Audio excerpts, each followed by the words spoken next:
हमारा चैनल फैज़ान पंजतन को सब्सक्राइब करें, लाइक करें, बेल आइकन बटन को दबाएं।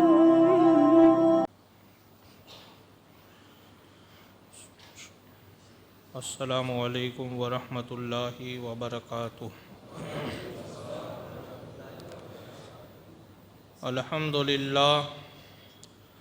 अल्हम्दुलिल्लाहि नहमदुहु व नस्तईनुहु व नस्तगफिरुहु व नुअमिनु बिही व नतवक्कलु अलैहि व नऊज़ु बिल्लाहि मिन शुरूरि अनफुसिना व मिन सय्यिआति अमालिना मन यहदिहिल्लाहु फला मुदिल्ल लहु व मन युद्लिलहु फला हादिय लहु व नशहदु अल्ला इलाहा इल्लल्लाहु वहदहु ला शरीक लहु व नशहदु अन्ना सय्यदना हबीबना आलाना मौलाना अशरफना मुहम्मदन अब्दुहु व रसूलुहु। अम्मा बाद फ़अऊज़ु बिल्लाहि मिनश शैतानिर रजीम बिस्मिल्लाहिर रहमानिर रहीम। वमा अरसलनाका इल्ला रहमतल लिल आलमीन। सदक़ल्लाहु मौलानल अज़ीम व सदक़ रसूलुहुन नबियुल करीम व नहनु अला ज़ालिका लमिनश शाहिदीन वश्शाकिरीन वल्हम्दुलिल्लाहि रब्बिल आलमीन। बावकार मुअज़्ज़ज़ व मोहतरम सामीन किराम, जिस आयत मुक़द्दसा को तिलावत करने का शर्फ़ हासिल किया है, बयान हो उससे पहले बारगाह रिसालत व आले रिसालत में बावाज़ बुलंद दुरूद व सलाम का हदिया पेश करे और पढ़ी अल्लाहुम्मा सल्लि अला सय्यदिना व मौलाना मुहम्मदिन व बारिक व सल्लिम सलातन व सलामन अलैका या रसूल अल्लाह सल्लल्लाहु तआला अलैहि वसल्लम। रसूल और आले रसूल की बारगाह में एक मरतबा और दुरूद शरीफ पेश करे। अल्लाहुम्मा सल्लि अला सय्यदिना व मौलाना मुहम्मदिन व अला आलि सय्यदिना मुहम्मदिन सल्लल्लाहु तआला अलैहि वसल्लम। नबी और आले नबी की बारगाह में एक मरतबा और दुरूद शरीफ पेश फरमाए। अल्लाहुम्मा सल्लि अला मन ख़तमत बिहिर रिसालती व अय्यदतहु बिन नस्री वल कौसरी व शफ़ाअती बिरहमतिक या अरहमर राहिमीन। वमा अरसलनाका इल्ला रहमतल लिल आलमीन। ऐ महबूब, हमने आपको सारे जहान के लिए रहमत बना कर के भेजा। मेरे आका की शान और मेरे आका की ज़ात वो अज़ीमुश्शान ज़ात है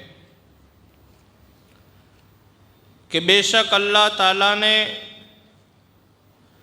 सरकारे दो आलम सल्लल्लाहु ताला अलैहि वसल्लम को पूरी दुनिया के लिए रहमत बना कर के भेजा है।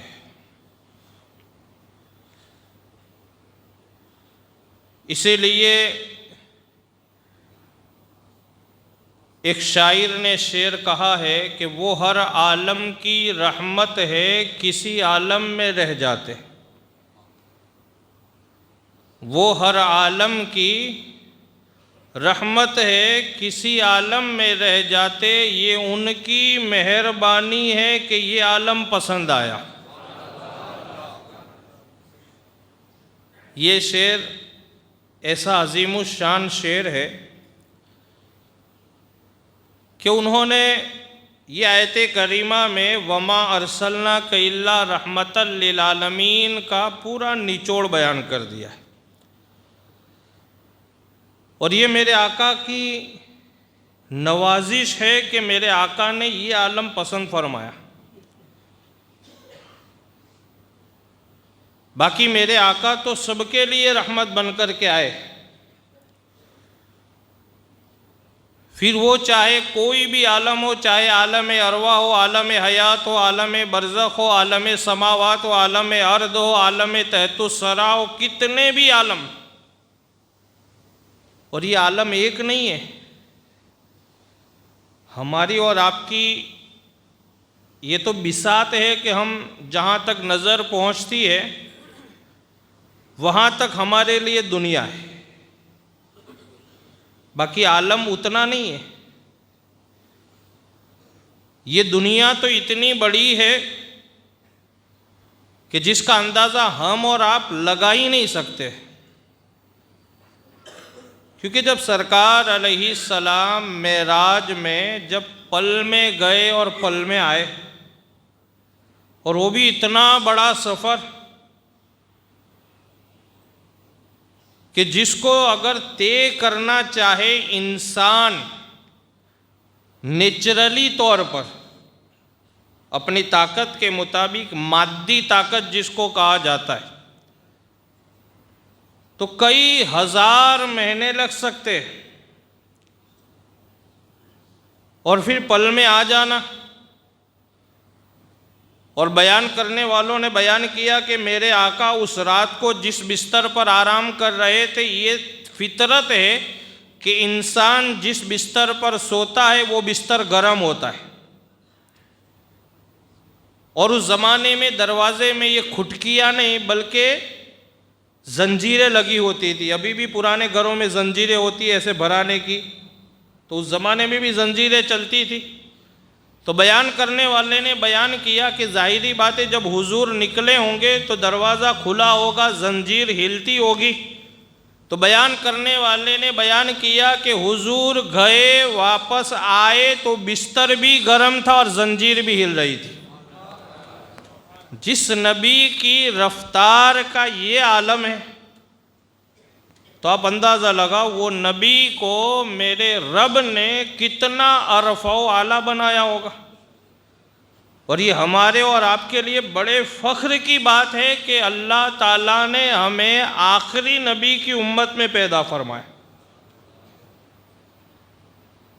और उस नबी का ज़िक्र करने का अगर हमें मौका दिया है तो ये भी अल्लाह का बहुत बड़ा एहसान है। मैंने पहले आपको बताया था कि जब नबी के अगर ज़िक्र की बात है तो अल्लाह ताला अगर चाहता तो ये मौका पत्थरों को अता कर देता। ज़िक्र करने का मौका अल्लाह पत्थरों को अता करता, और अगर अल्लाह चाहता तो अपने हबीब का ज़िक्र करने का मौका दरख्तों और पत्तों को अता करता। और ऐसा भी नहीं, मेरे आका का ज़िक्र पत्थरों ने भी किया है, दरख्तों ने भी किया है।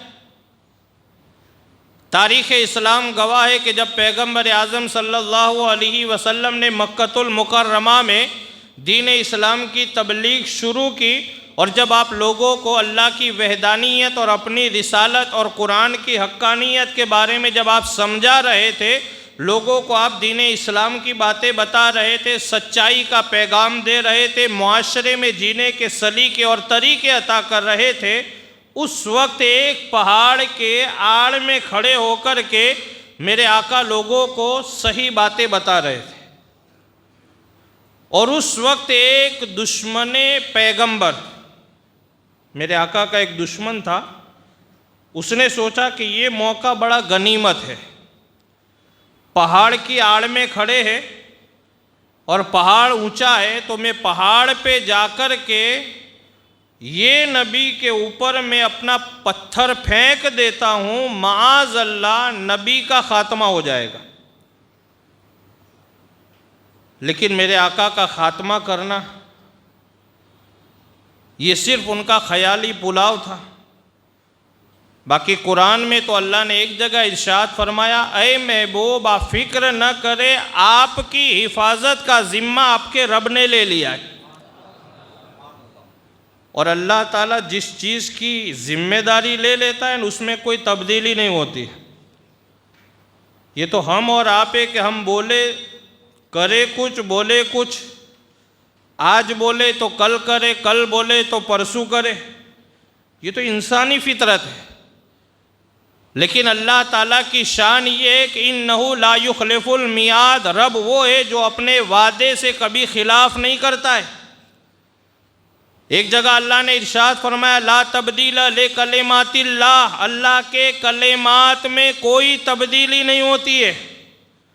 उसने बोल दिया रात तो रात, दिन तो दिन, इसी तरीके से अल्लाह ने फरमा दिया, ए महबूब आप फिक्र न करे, आपकी हिफाजत का जिम्मा आपके रब ने ले लिया है।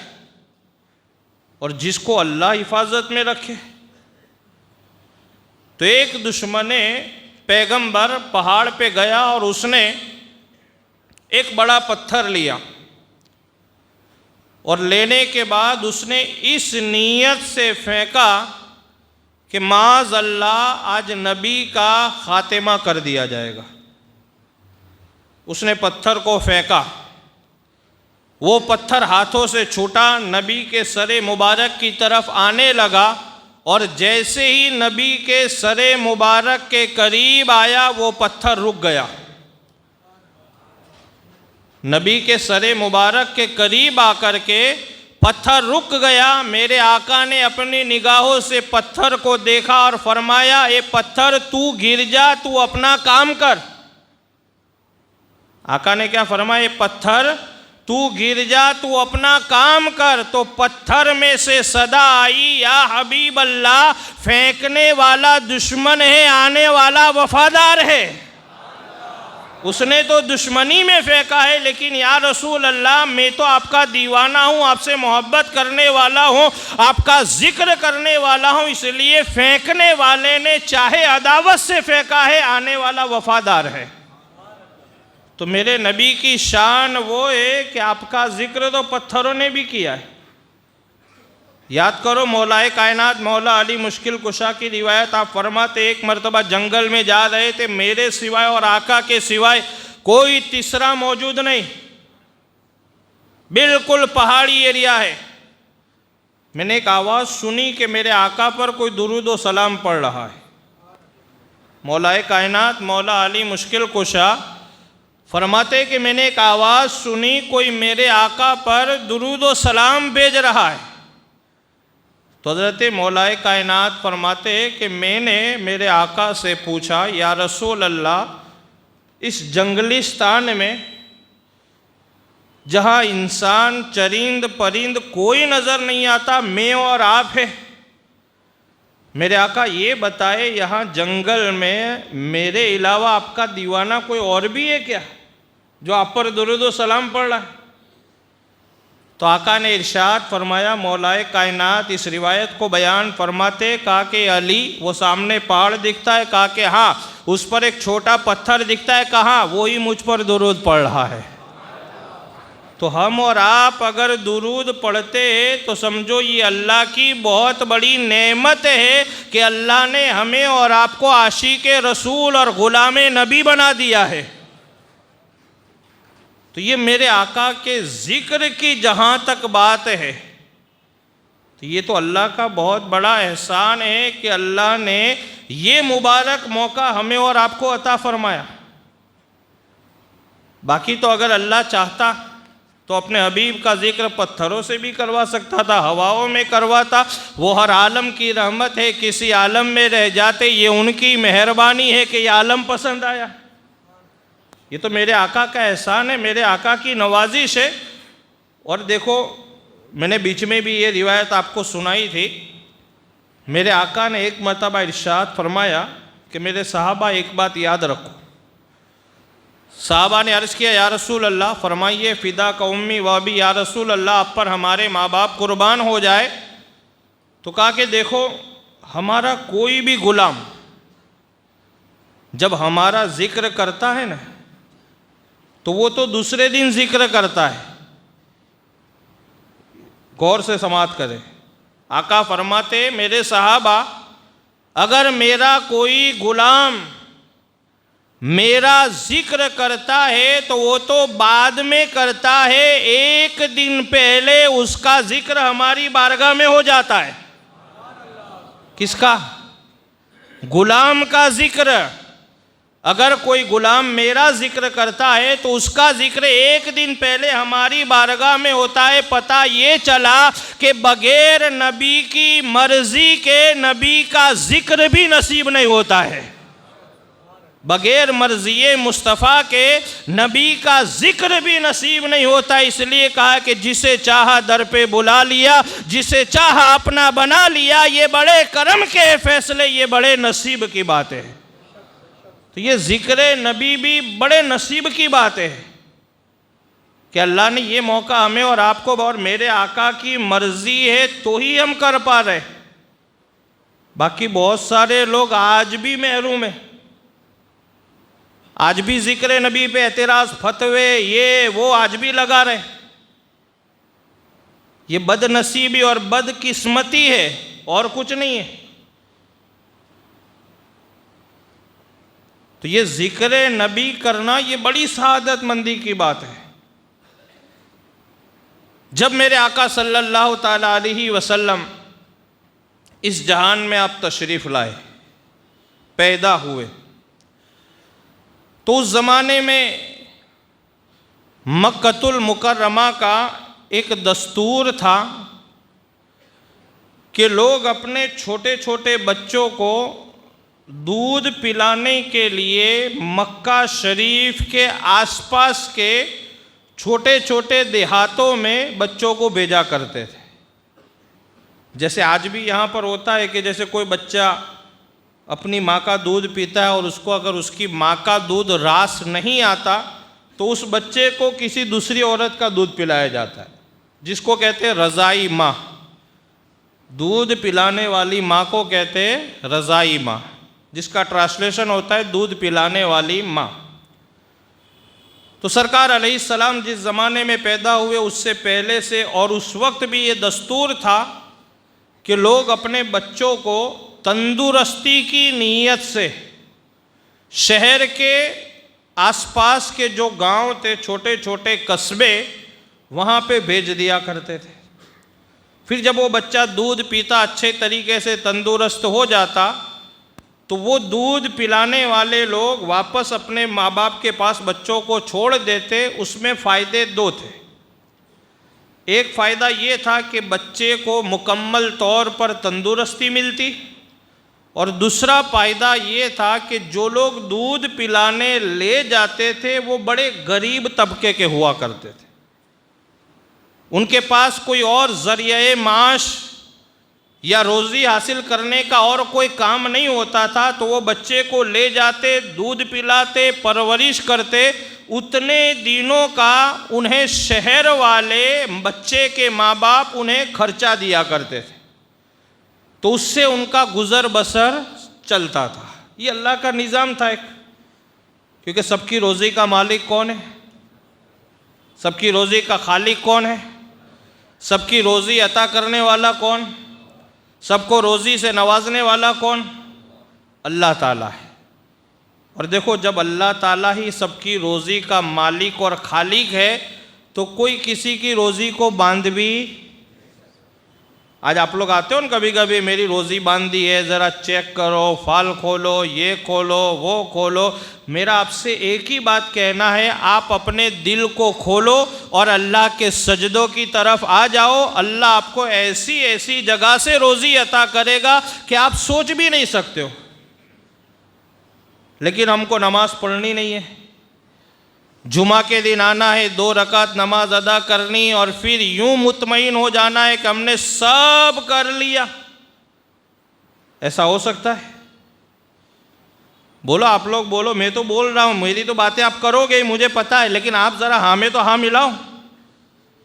भाई 2 रकात नमाज अदा करके 14 रकात और प्लस 1 हफ्ते की नमाजों का मुआवजा आपको मिल जाएगा? है? नहीं मिल सकता है।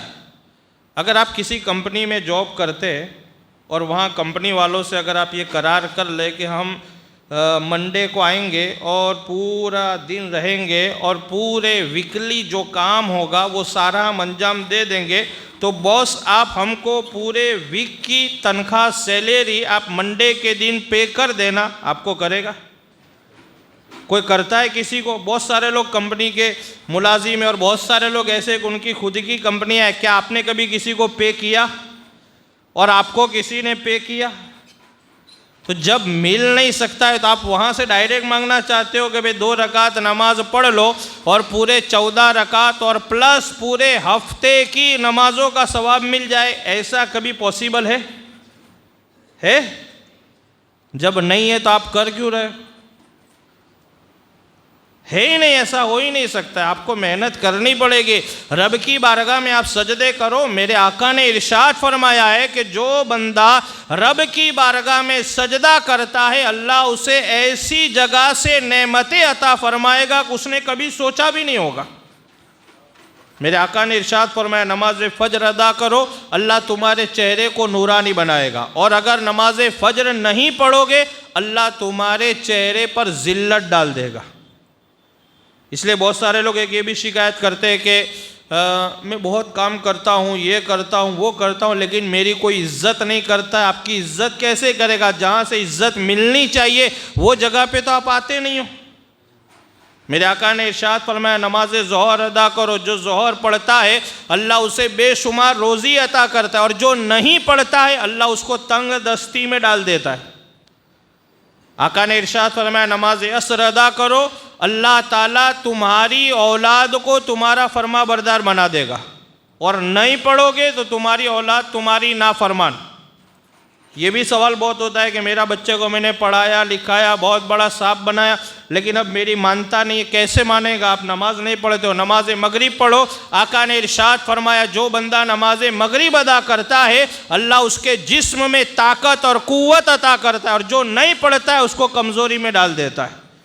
और ईशा के बारे में मेरे आका ने इरशाद फरमाया नमाज ईशा अदा करो, अल्लाह तुम्हारे जिस्म में, अल्लाह तुम्हारी नींद में आराम डाल देगा। आज आप देखो, आप बहुत सारे लोग बहुत पासे पलटता हूँ, इधर पलटता हूँ, इधर पलटता हूँ, 12 बजते 2 बजते सुबह होते अजान होती और फिर मैं सो जाता हूँ। नमाज का पूरी रात का थका हुआ था न, इसके लिए अजान होती, और शैतान बहकाता है। भाई शैतान आपको बहकाता है। फजर की अजान हुई और आप सो जा रहे हो, पूरी रात आपको नींद नहीं आई, कम से कम नमाज फजर की अजान सुन के आप नमाज अदा कर लेते तो शैतान एक दिन बहकाता, दूसरे दिन तो आपसे भाग जाता। तो ये हमारा और आपका निज़ाम है। तो ये अल्लाह ने हर एक को रोज़ी अता करने के अलग अलग निज़ाम बनाए, और उस निज़ाम पर हमें और आपको चलना है। तो उस ज़माने में मक्कतुल मुकर्रमा में लोग अपने बच्चों को दूध पिलाने के लिए आसपास के छोटे छोटे देहातों में भेजा करते थे। जिस साल और जिस महीने में मेरे आका सल्लल्लाहु ताला अलैहि वसल्लम पैदा हुए, उस वक्त खानदाने बनु साद, एक खानदान है, वहाँ की कुछ औरतें मक्का शरीफ बच्चे लेने के लिए रवाना होती हैं। जिस साल मेरे आका पैदा हुए और जिस महीने में मेरे आका की तशरीफ़ आवरी हुई, उसी महीने में ख़ानदान बनु साद, एक बहुत बड़ा ख़ानदान था, वहाँ की कुछ औरतें मक्का शरीफ बच्चा लेने के लिए रवाना होती है। और फिर आगे क्या होता है वो इंशाअल्लाह आने वाले जुमा को आप समाअत करेंगे। अल्लाह से दुआ है कि अल्लाह रब्बुल इज़्ज़त मुझे और आप तमामी हज़रात को सरकार दो आलम सल्लल्लाहु तआला अलैहि वसल्लम की रहमतों से माला माल फरमाए। अशहदु अल्ला इलाहा इल्लल्लाहु वहदहु ला शरीका लहु व अशहदु अन्ना मुहम्मदन अब्दुहु व रसूलुहु अस्तगफिरुल्लाह रब्बी मिन कुल्ली ज़ंबिन व अतूबु इलैहि व मा अलैना इल्लल बलाग।